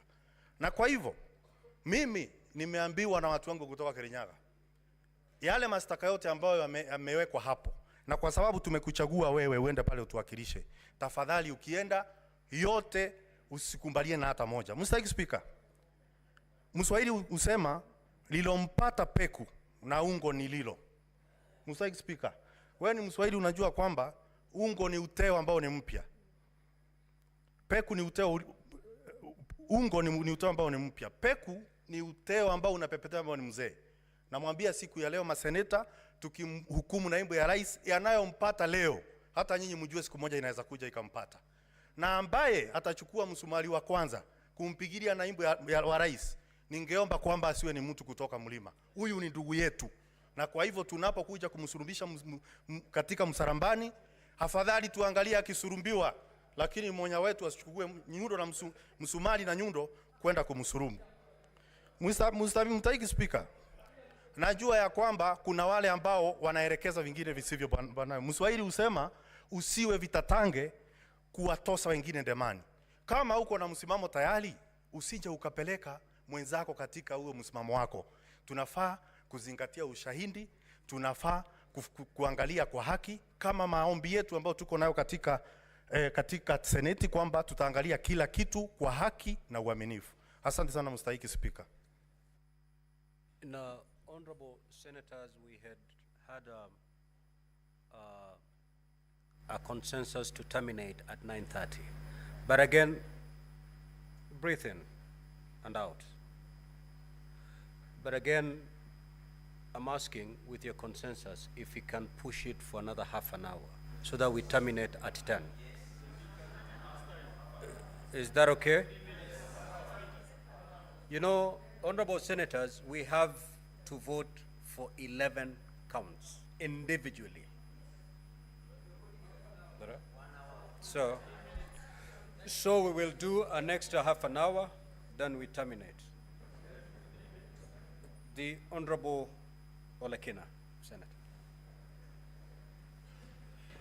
Thank you, Mr. Speaker. Mr. Speaker, this evening, let me disabuse this notion that an impeachment process is an attack of the mountain region. Mr. Speaker, an impeachment process is a vital process of holding public officers, state officers, accountable. Mr. Speaker, I've heard on various occasions from my colleagues, those who oppose this motion, that we are targeting the mountain. I beg to differ, and I do so with the following findings. There is a lot of movement in the chamber, Mr. Speaker. Honorable senators, and Senator Pause my time. Lekina's. Let's take our seat, please. And let us hear the Honorable Senator in silence. Thank you, Mr. Speaker. Let me begin again by saying I want to disabuse this notion that an impeachment process is an attack of a region. It is not. It is a constitutional process that this House has been given the task to be able to hold public officers accountable. Today, we are discussing the impeachment of a deputy president. Tomorrow, we might be discussing the impeachment of a president. We have constantly debated impeachment of governors here. I've never had, at one given time, when people come up and say we are targeting a particular community. We are not, Mr. Speaker. Mr. Speaker, we have been entertained this afternoon or the last 2 days with the defense alleging that the shareholding utterances made by the deputy president is that he was referring to the shareholding of a coalition agreement. And Mr. Speaker, we were demonstrated here that the Kenya Kwanza coalition agreed upon how they can be able to share different, positions in government. In fact, I thought they would say that the Speaker of this House was also negotiated. I believe when the Speaker of this House was proposed to be voted for, he was voted for by all the senators. And never have I seen the Speaker giving preference to the people of the coastal region. So, Mr. Speaker, I find I'm not convinced by the defense that the shareholding being uttered by the Deputy President is based on a coalition agreement. Mr. Speaker, the defense attempted to respond to the allegation on ground 8, whereby they say that the utterances of the Deputy Speaker violate Section 132 of the Penal Code. It is important for us to know what Section 132 of the Penal Code says. It actually makes it illegal to utter, print, or publish words or acts that brings into contempt the lawful authority of a public officer. The decision made by Justice Esther Maina in her capacity as a judge of the High Court is protected by the position that she holds. So it is a bit nonsensical for the Deputy President to go out in public, instead of following the due process of the law, to be able to go out and appeal the decision of that judge. Until today, Mr. Speaker, the coercion which was used to be able to return the 200 million shillings back to the Deputy President, that money must go back to the public. Mr. Speaker, the Deputy President has got a forum.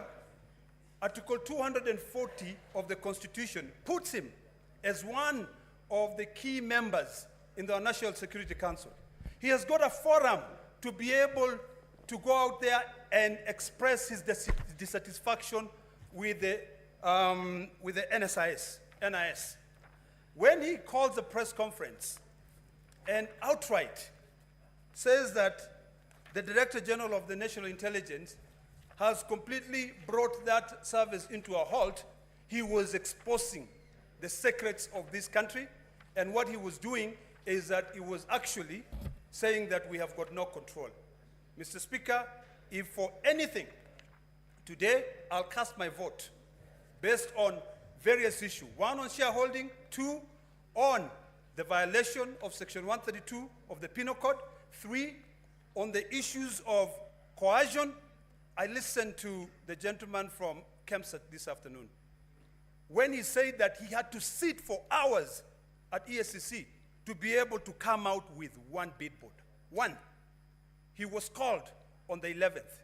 When the defense were trying to justify that, instead of actually reading the recommendation made by the Senate, they were going through the submissions of one of the witnesses who appeared before my Committee of Health.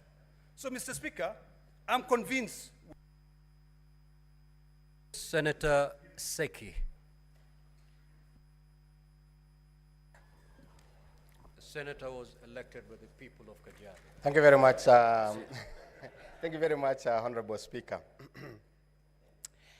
I also want to put my voice to this motion of the proposal to removal of the Deputy President of the Republic of Kenya, Honorable Rigathi Gachagua, as a motion by Honorable Mutuse.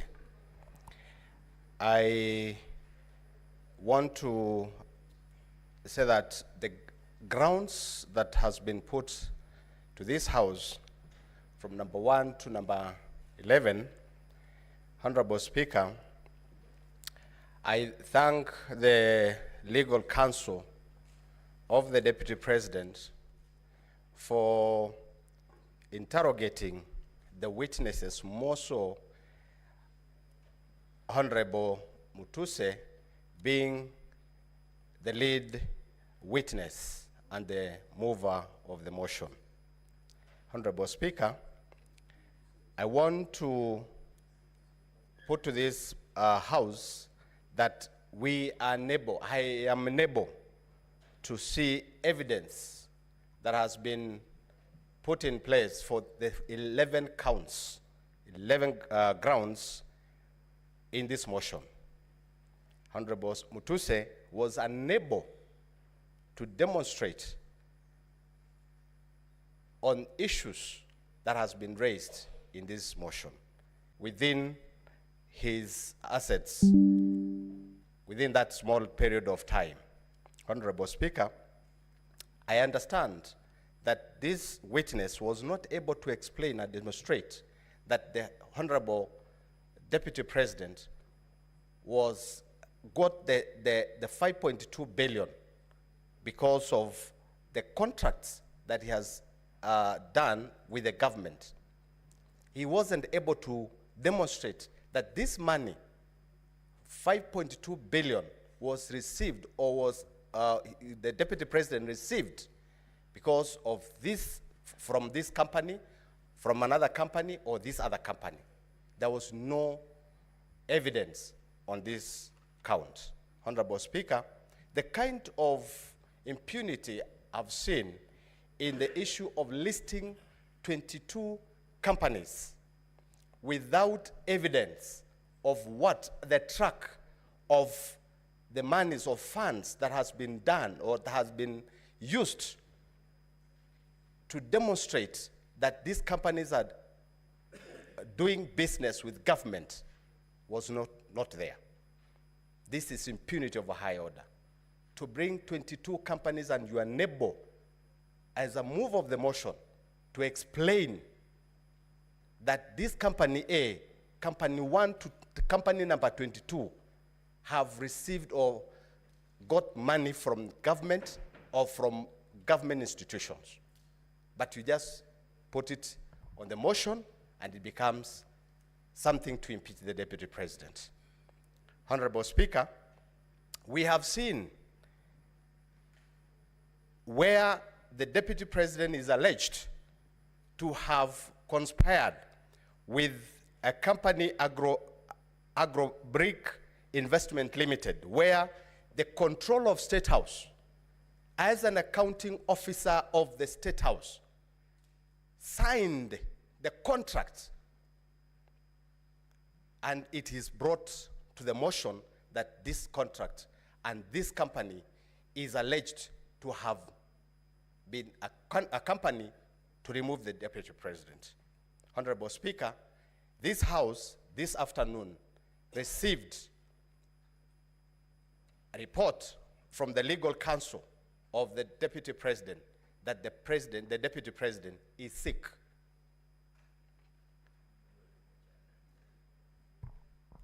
Now, we are ready. Senator Faki.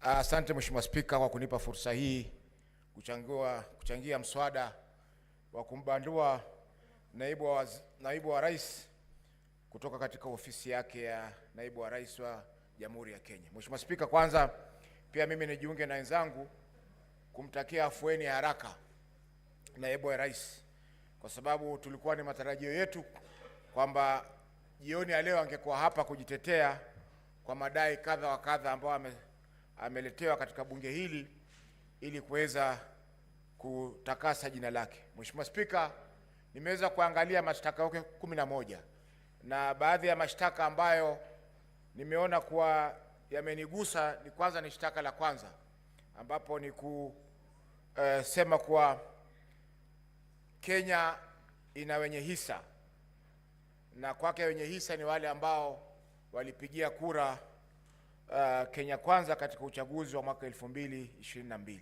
Mheshimiwa Spika, hiyo imebagua makabila zaidi ya 47 katika nchi yetu, na sisi ambao tutatoka pwani, ambao kutoka mwanzo pwani ilikuwa si koloni ya Kenya, ilitupa mshtuko mkubwa kwa sababu tuliona kwamba tunazidi kutengwa katika mamlaka ya jamhuri yetu ya Kenya. Mheshimiwa Spika, shtaka la pili ambalo limenibamba ni la kuhusu ukiukaji wa sheria, na hapa nitaangazia shtaka la pili na shtaka la 6 ambapo amekiuka sheria inayohusiana na uwiano katika nchi yetu ya Kenya na vile vile pia kuleta makabila na jamii zote pamoja. Mheshimiwa Spika, la 3 ni ukosefu wa nidhamu, swala la ukosefu wa nidhamu katika kumshambulia hadharani mkurugenzi wa shirika la ujasusi nchini mwetu. Mheshimiwa Spika, hili litokea mnamo tarehe 26 mwezi wa 6 mwaka huu ambapo naibu wa rais alikuwa Mombasa na akatoa taarifa ambazo zilihujumu usalama wa taifa, ambapo yeye kama naibu wa rais alikuwa na fursa ya kuweza kuzungumzia mambo haya katika serikali na vile vile pia hatua za kurekebisha zikachukuliwa. Mheshimiwa Spika, tunapoangalia makosa yote haya ni kwamba haya yasingeweza kumfika naibu wa rais kwa sasa, kwa sababu masuala haya ambayo yameangaziwa hapa yaliangaziwa na Senator Sifuna alipoleta mswada wake wa kumkosoa naibu wa rais, lakini mswada ule ulikufa ndani ya bunge hili la Senate. Mheshimiwa Spika, masuala ya ukiukaji wa kiapo haya, Mheshimiwa Spika, hayana nguvu kwa sababu wakati alipokuwa anaapishwa siku ya kwanza aliapa viapo viwili. Kwa hivyo hatujui ni kiapo kipi ambacho alikikeuka wakati Mheshimiwa Mudhusi alipokuja hapa na kuzungumzia masuala haya. Mheshimiwa Spika, nikimalizia nitamnukuu Senator Orengo aliposema kwamba katika bunge lililokwisha kwamba mapinduzi yanakula watoto wake. Kwa Kiingereza, revolutions eat their own children. Na hii tunaona kwamba mapinduzi yameanza kula watoto wa Kenya Kwanza, wakianza na mtoto mkubwa kabisa ambaye ni naibu wa rais. Kwa hivyo ni masuala ambayo yameendelea katika bunge hili. Bunge lililokwisha tuliona hapa Profesa Kindiki aliteta sana hapa, lakini vile vile mapinduzi yakamla. Kwa hivyo ni kwamba lazima tujenge siasa katika nchi yetu ambazo zitakuwa ni siasa za kusonga mbele. Tukichaguliwa kama viongozi, tuzungumze masuala ya kitaifa. Tusizungumze masuala ya vijijini mwetu, wakati sisi matarajio ya Wakenya wote ni kwamba tunazungumzia masuala ya kitaifa. Kwa hiyo Mheshimiwa Spika, napongeza pia bunge hili la Senate kwa kuonesha ukakamavu na vile vile pia umahiri mkubwa wakati tumeweza kusikiza kesi ya naibu wa rais. Labda kwa siku za usoni tutapata pia fursa ya kusikiza kesi ya rais wa Jamhuri ya Kenya katika bunge hili letu. Asante Mheshimiwa Spika kwa kunipa fursa hii. Senator Oroba.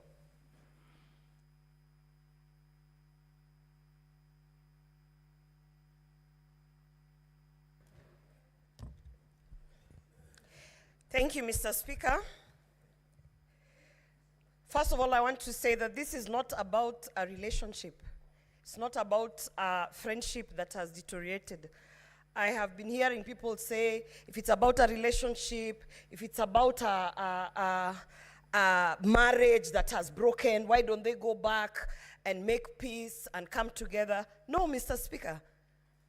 These two individuals, His Excellency the President and the Deputy President, did not come together so that they can live happily ever after and have children, Mr. Speaker. They came together so that they could deliver development to the people of Kenya, Mr. Speaker.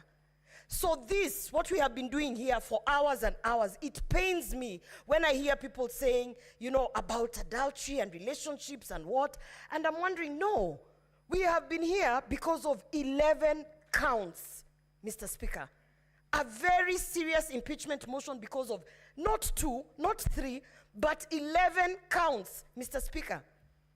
In my condition, I have had to sit here and go through all 11 counts to understand which one actually has been substantiated and which one holds water. So no, this is not about a relationship.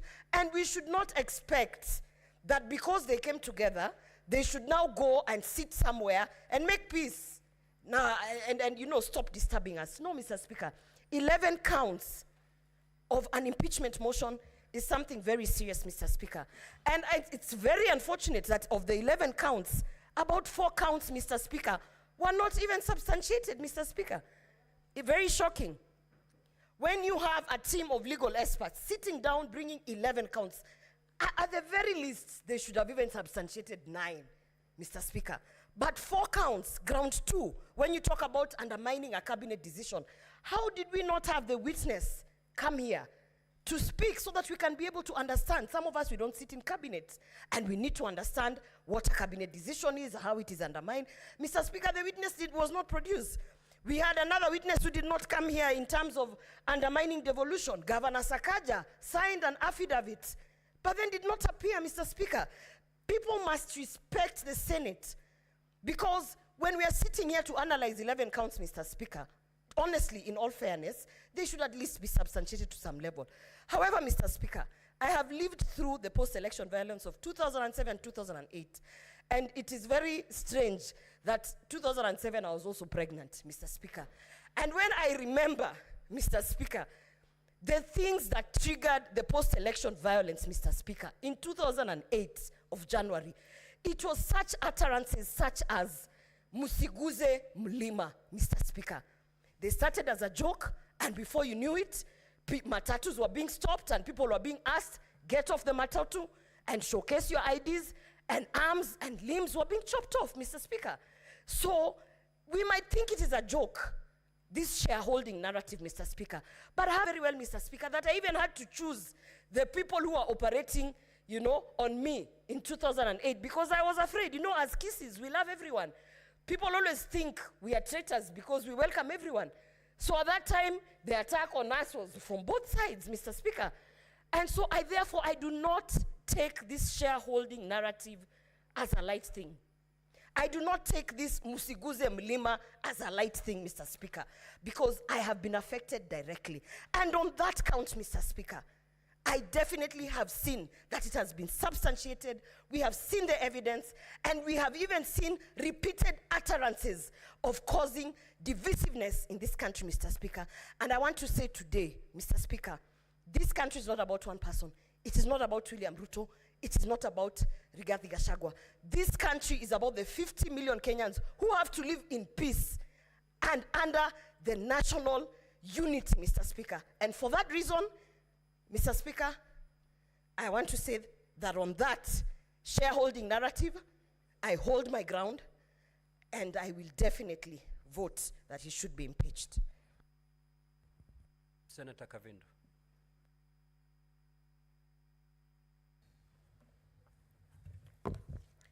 Thank you, Mr. Speaker, for giving me this opportunity. Let me start by telling His Excellency, the Deputy President of this country, Pole Sana, and we wish you a quick recovery. 2, Mr. Speaker, I want to quote a scripture which has been quoted here, John 8:7. Jesus told the people who took that woman before him, whoever has no sin to be the first to take the stone and throw at that woman. And when he bent down, when he came up, there was none of them. All the men had gone, only the woman was standing there. And he told her, go in peace, your sins have been forgiven. Mr. Speaker, when I talk like this, I'm saying that the other day we had the deputy president publicly ask for forgiveness. And the Bible in the book of Matthew 14, Matthew 6, verse 14 and 15, says that if we don't forgive men their sins when they sin against us, our Heavenly Father will never forgive us our sins. And talking like this, Mr. Speaker, I want to say the mover of this motion, Honorable Mutuse, could not substantiate the allegations. He was asked questions, and people even outside on media are laughing and asking what kind of a lawyer is he, because he could not answer many of the questions, because I think he was not aware of what, of the motion. To me, it seemed like it was drafted by somebody else and he was given just to table it. Mr. Speaker, I want to say, even the last speech of the National Assembly, they said on impeachment, it is not necessary or important to substantiate every allegation and even to make sure that you have all the evidence of the allegations, because this is not like court. And I thought, as a Senate, we sit here as a court. And whatever ruling we give here is acceptable. And so I wonder why one would stand and say that they could not, it is not a must that they substantiate beyond reasonable doubt. I believe if we are impeaching a person, we should, all the accusations must be substantiated and beyond reasonable doubt, because that is one's career we are about maybe to ruin. And this person has a family. This person has a career. When I think of Waititu, when I think of Songo, for 10 good years, they cannot stand on any elective office. And I had... Honorable Senators. Senator Methu, you are heard in silence. Senator Fonandi, you are heard in silence. Thank you, Mr. Speaker. Extend the same treatment to Senator Kavindri. Thank you, Mr. Speaker. And Mr. Speaker, it was just the other day, I had Majority Leader and many of us here say that Songo was impeached for no good reason. How do we reverse what we have already done on this, in this Senate? So, Mr. Speaker, I want to say, before we impeach anyone, we must substantiate all the charges and make sure that it is not something that we are going to eat back our words and start saying we did a mistake. Mr. Speaker, I stand here to say no to this motion. Senator Kathure Murungi. Thank you, Honorable Speaker, for this opportunity also to make some comments, one or two comments on this important exercise. Mr. Speaker, many Kenyans are wondering why the Deputy President is being impeached. And they are saying if he is to be impeached, him and the President should be impeached at the same time. Mr. Speaker, the articles in the Constitution, our Constitution has given the National Assembly and the Senate this mandate to do this exercise of checks and balances to our public officers. And Mr. Speaker, Article 145, which we used this afternoon even to determine whether to proceed or not, is very elaborate on how to the process of impeaching the Deputy President or the President. So, Mr. Speaker, we are here because the Senate actually has been, on several occasions, we have brought deputy governors, and now the Deputy President. Mr. Speaker, kindly protect me from this. Honorable Speaker, Mr. Speaker, kindly protect me from some noise from behind. Senator Fonandi. So, Mr. Speaker, I was Just saying... move to your seat, your normal seat. I was trying to say that, Mr. It Speaker. may be lonely, but please stick there. Proceed. Mr. Speaker, this House has blocked deputy governors, and now the deputy president. Mr. Speaker, what we are doing is a constitutional mandate. And therefore, I will ask Kenyans that they should bear with the Constitution. It is the Constitution which has brought us where we are. I want to thank the parties that were here for the last 2 days, the parties representing the Deputy President and the parties representing the National Assembly, Mr. Speaker. All these senators have been sitting as judges for the last 2 days and nights. And Mr. Speaker, it is only that this is a court, like a high court. Only that judges in the high court or the courts do not discuss the cases that they handle, but they meet and discuss, and then they make the decision. And then the decision is led by maybe the president of the court. But because now we make a decision through a vote, that is why, Mr. Speaker, we find ourselves here. And this evening, these juries will make their decision in one or the other. And Mr. Speaker, what I request Kenyans from today, whatever decision will be made to maintain peace, love, and unity, as was envisaged since independence in 1963. Because, Mr. Speaker, where we are, a decision will be made by the Senate in one way or the other, either to impeach the deputy president or to appoint, or not to impeach, I mean not to impeach, Mr. Speaker. And I want to talk to the people that represent the Meru community. I want to assure them that whatever decision their senator will make is for the best interest of the Meru people. And I want to assure them that their future will be bright, if not more bright, Mr. Speaker.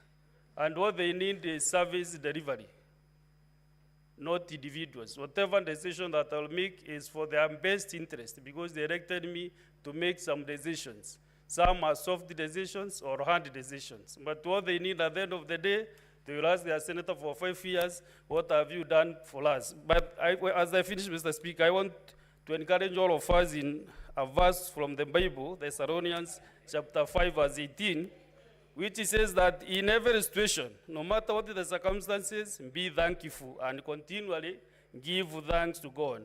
For this is the will of God for you in Christ Jesus. So whatever you do, thank God. Whatever happens to you, thank God, because we always should give thanks to God. Thank you very much, Mr. Speaker. Senator Christo Lasige.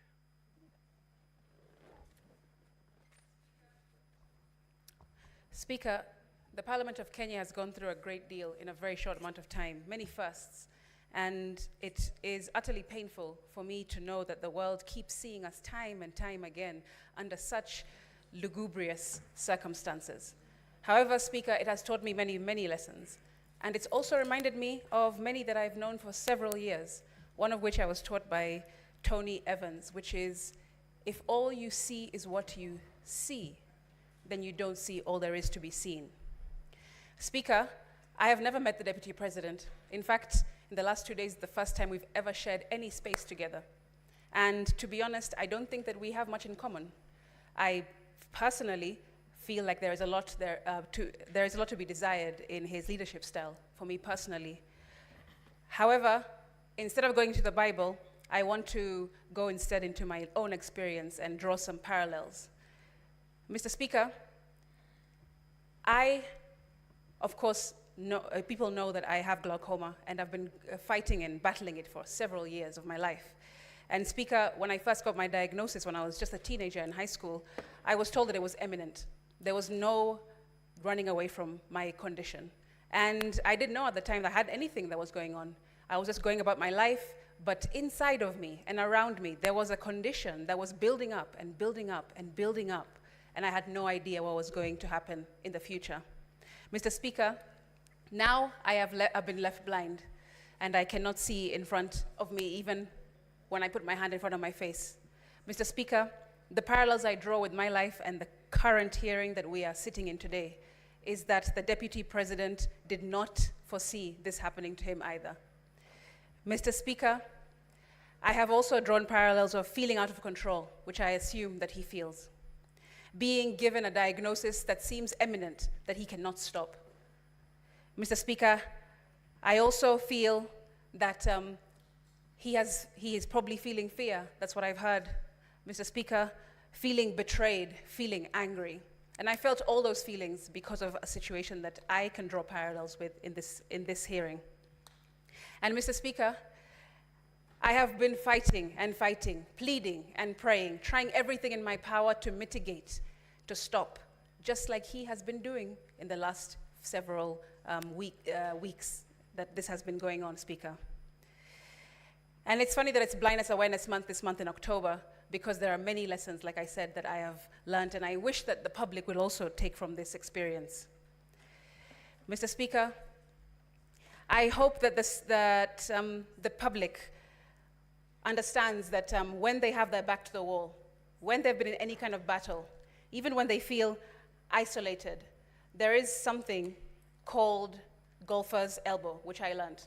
Golfer's elbow is the idea that, or is a condition that golfers usually have when they hold on to the grip of their club too tight for a long period of time, and they end up injuring their wrist all the way up to their elbow because they're holding on too tight to an outcome, too tightly. And I've learned that sometimes you just have to let that go. And I hope that the public can take that away from this situation. Mr. Speaker, we must move away from hegemony, the idea of being dominated by one group or a person or a company or a state, because we are a democratic republic, and we need to move away from such ideology, such utterances, such behavior, Mr. Speaker. However, in the 11 counts, I have seen many that have no evidence, and I've seen some that do have some evidence. But I have not been particularly given confidence by the witness-in-chief, the mover of this motion, when I saw him up on the stand, Mr. Speaker. Although none of us can relate to what it's like to being a deputy president in this room for sure, we can definitely relate to the lessons that I've just mentioned. Mr. Speaker, make decisions today that will not betray you tomorrow. That's one. I also want to share that even though you're in a battle, whatever that might be, financial, personal, medical, whatever it is that you're going through at the moment, and you feel like your back is on the wall and everything, all the odds are against you, remember that it gets better. You do better. You will experience better, and we will become better, Mr. Speaker. I will finish, and I hope that the senators will remember what I said to them yesterday from the Bible, Proverbs 17:15. Senator Newton.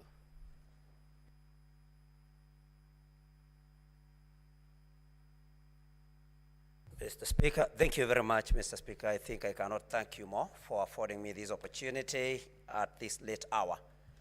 Mr. Speaker, I stand right from the onset to say that I oppose this particular motion, Mr. Speaker, and I have reasons for doing so. Mr. Speaker, the key witness or the mover of the motion came before this House yesterday, Mr. Speaker. And although I'm not a lawyer, but I know that it is there in the rules of natural justice that whoever alleges must prove. The Honorable Mutuse was not able to prove any of the allegations or any of the grounds that he laid against His Excellency the Deputy President, Mr. Speaker. Mr. Speaker, Kenyans were and are watching these proceedings. They were able to see the cross-examination and to hear the cross-examination of the Honorable Mutuse, Mr. Speaker. And I want to urge this House, Mr. Speaker, that if we want to uphold the dignity and the honor of this House, that Kenyans were and are still watching, you cannot impeach the Deputy President of the Republic of Kenya, Mr. Speaker, on allegations, on grounds that were not able to, that the mover was not able to prove, Mr. Speaker. And that is what prompted the question, I think, by Senator Wambua, which later was asked by Senator Kia Umtata, which you were able to stand down because it had already been asked, whose motion was Motuse's? Because it was not his motion. He had no proof of any or for any of the allegations, Mr. Speaker, and that is why this House, in order for us to uphold, like I've said, the dignity and honor, we need to vote no to this motion, Mr. Speaker. Mr. Speaker, many that have spoken before me have talked about the woman, the adulterous woman that was caught in the Bible. Senator Kajwang put it even better, that they did not bring the man that she was caught in the act with. Mr. Speaker, we need to ask ourselves, how good are we? How clean are we? Are we qualified to throw the first stone, Mr. Speaker? I think that is the first question that we should ask ourselves, that as we judge the Deputy President, how good are we? How many mistakes, how many offenses have we ever committed? How many sins even have we ever committed? And God forgive us, and our fellow human beings also forgive us, Mr. Speaker. But the most moving thing, Mr. Speaker, is that we did not give the Deputy President an opportunity. I know, of course, the motion to defer this particular, to adjourn up to Saturday did not pass. But Mr. Speaker, under section 50 of our Constitution, Mr. Speaker, 50-0,